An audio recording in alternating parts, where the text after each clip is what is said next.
Allora, dopo parliamo anche naturalmente con il responsabile fiscale, terminiamo un po' questa carrellata sul discorso dei beni. Lei diceva un alert particolare a controllare i beni che si acquistano, il prodotto unitario, il costo unitario e anche il quantitativo. Il prezzo al chilo a letto, perché c'è anche questa bella sì, adesso hanno scoperto questo un po' su tutti i supermercati, vediamo che i prezzi messi sono al letto e non più al chilo.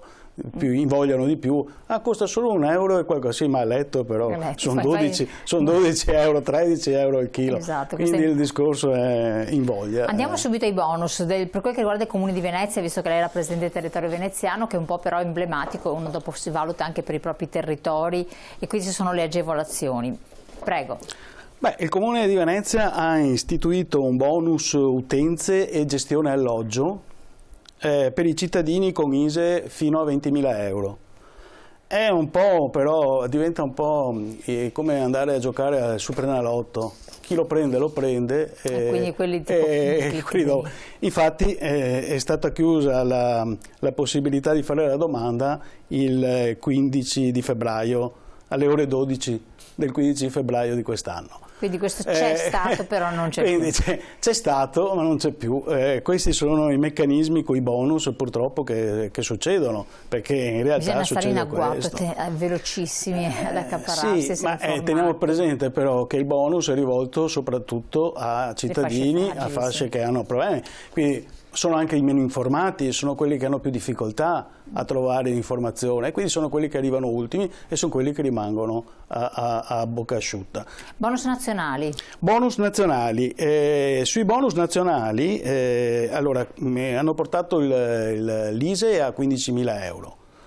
Quindi fino a 15.000 euro e a 20.000 euro per le famiglie con più di cioè da 4 figli in su. Con almeno 4 figli. Poi i nuclei familiari sono titolari di reddito di cittadinanza o pensione di cittadinanza. Naturalmente bisogna che il nucleo familiare abbia intestato un'utenza, chiaramente, oppure che utilizzi delle utenze centralizzate. Sto pensando ai condomini che hanno un riscaldamento centralizzato, anche questi possono fare la domanda. La domanda è molto semplice, perché basta fare l'ISEE, e invito tutti quanti a fare l'ISEE, anche perché le cifre non sono possono essere insomma interessanti. Sì, possono essere interessanti, quindi fate l'ISEE il più possibile, cercate di farlo in maniera tale che in automatico poi arriva dopo le nostre battaglie, perché dobbiamo sottolineare battaglie che abbiamo fatto per anni, non serve più fare la domanda, come invece per il Comune di Venezia, dove bisogna ancora fare la domanda. Che è una cosa bruttissima, perché tra l'altro noi ci eravamo accorti, ed è per questo che avevamo fatto la battaglia, che quando si doveva fare la domanda erano pochissimi a fare la domanda, perché la gente anche un po' ha una sua, si vergogna un po' e quindi non fa neanche la domanda. Questo è da dire. Bonus elettrico quanto ammonta, bonus gas e bonus acqua? Allora, qua andiamo su, devo leggere perché chiaramente sono. Allora, il bonus elettrico dipende dalla composizione del nucleo familiare e va dai 182 euro, 183 per i nuclei fino a 2 componenti, ai 265 per i nuclei a trimestre, cioè certo. Io parlo dal 1° gennaio al 31 marzo 2023, per quelli oltre i 4 componenti. Poi il bonus gas? Il bonus gas dipende questo anche dal nucleo familiare, dipende anche dalla zona. Per le nostre qua nel Veneto dovremmo essere nella zona tutti quanti, dopo togliamo Belluno. Comunque si aggira sui 300 euro sostanzialmente. Sì, circa. Tenete presente che, attenzione, perché fino ai 9.350 euro il bonus è completo, quindi il 100%, superati i 9.350 euro di reddito è l'80% fino ai 15.000 euro, è l'80% e non il totale. E poi c'è il bonus acqua invece. Poi c'è il bonus idrico. Il bonus idrico è un po', qua diventa difficile, non riesco a dare dei dati sui costi. Allora, si rifà 50 litri di acqua per abitante, sono circa 18 metri cubi all'anno. Ma sul bonus idrico poi bisogna andare a vedere appunto in base al fornitore sulle bollette quanto viene, se uno vuole farsi i conti. Ma quello che io sto parlando adesso del comune della provincia di Venezia, cioè dove abbiamo praticamente Veritas che fornisce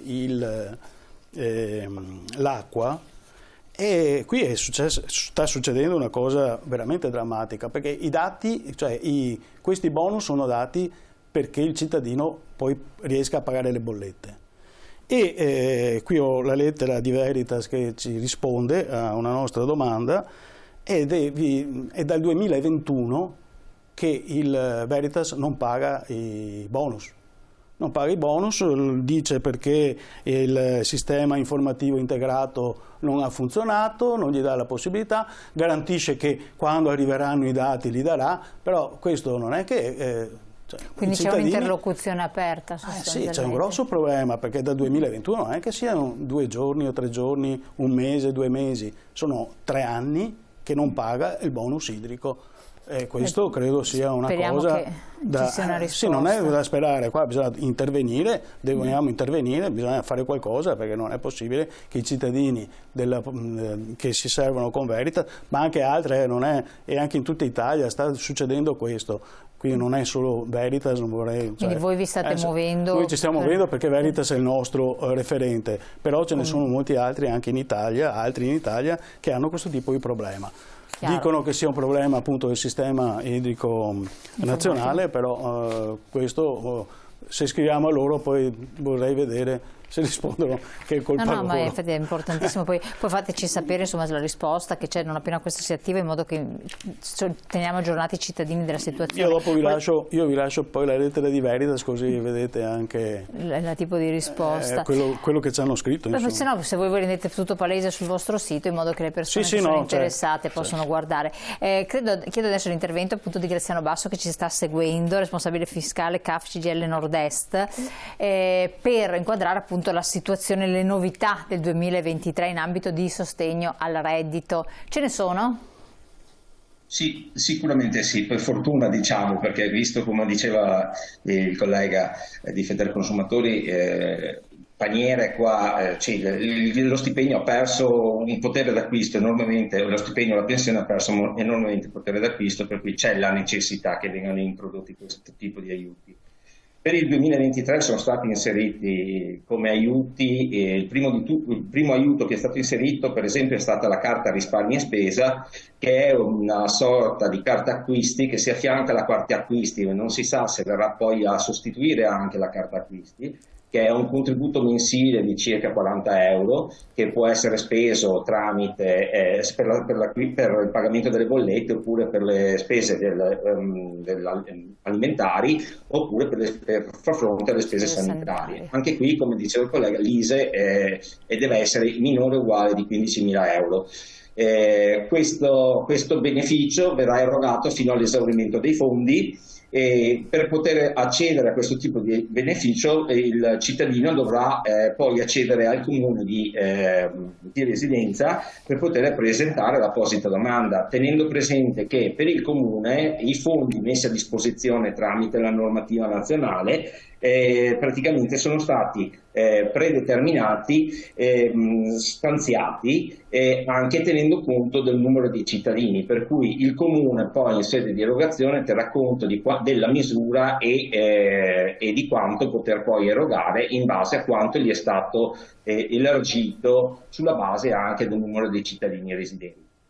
Poi è stato istituito il reddito alimentare, che riguarda le grandi città metropolitane, riguarda solo le grandi città metropolitane, che consiste nel fatto di poter erogare dei pacchi alimentari principalmente formati appunto da cibo, bevande e quant'altro, che vengono raccolti dall'invenduto della grande distribuzione. Come avviene questa raccolta? Per poter realizzare questo progetto di reddito alimentare vengono coinvolte i soggetti del terzo settore, che saranno poi i soggetti che si attiveranno per l'acquisizione di questi beni, di queste derrate alimentari, come cibo e bevande, e poi anche provvederanno alla distribuzione, saranno loro l'oggetto attivo abbinati alla gestione della grande città metropolitana. Diventerà operativo dal 2023 e vedremo poi quali saranno le modalità con cui poterlo attuare. Questa è una buona cosa, però come potete vedere l'ISEE di riferimento è minore o uguale di 8.000 euro, molto, molto basso. È un ISEE piuttosto basso. Sicuramente una persona normale con una pensione minima o un minimo di integrazione rischia, se ha magari quei 2 soldini messi da parte nel conto corrente e magari possiede anche la casa di abitazione, magari una casa anche con una rendita normale, rischierebbe anche di fuoriuscire da quella che è poi l'ISEE, soprattutto se vive da solo, perché giustamente l'ISEE, dobbiamo ricordarlo, è la somma dei redditi dei patrimoni posseduti dal nucleo familiare e non è la mera somma, ma è dato dalla somma dei redditi e patrimoni suddivisi per i componenti del nucleo familiare, per cui è penalizzato, come si diceva sempre di più, il singolo, perché il coefficiente di divisione è 1, e viene maggiormente agevolato chi ha più componenti del nucleo familiare, in quanto la scala di equivalenza, che è poi la scala di ripartizione del reddito per i vari componenti del nucleo familiare, sarà maggiore, per cui l'importo dell'ISEE risultante sarà inferiore. Certo, la interrompo un attimo, che riprendiamo questo punto dopo la pubblicità, perché c'è anche il bonus bollette, ce ne sono anche altri, abbia pazienza. Aspettate un attimo, qualche secondo di pubblicità, tra poco.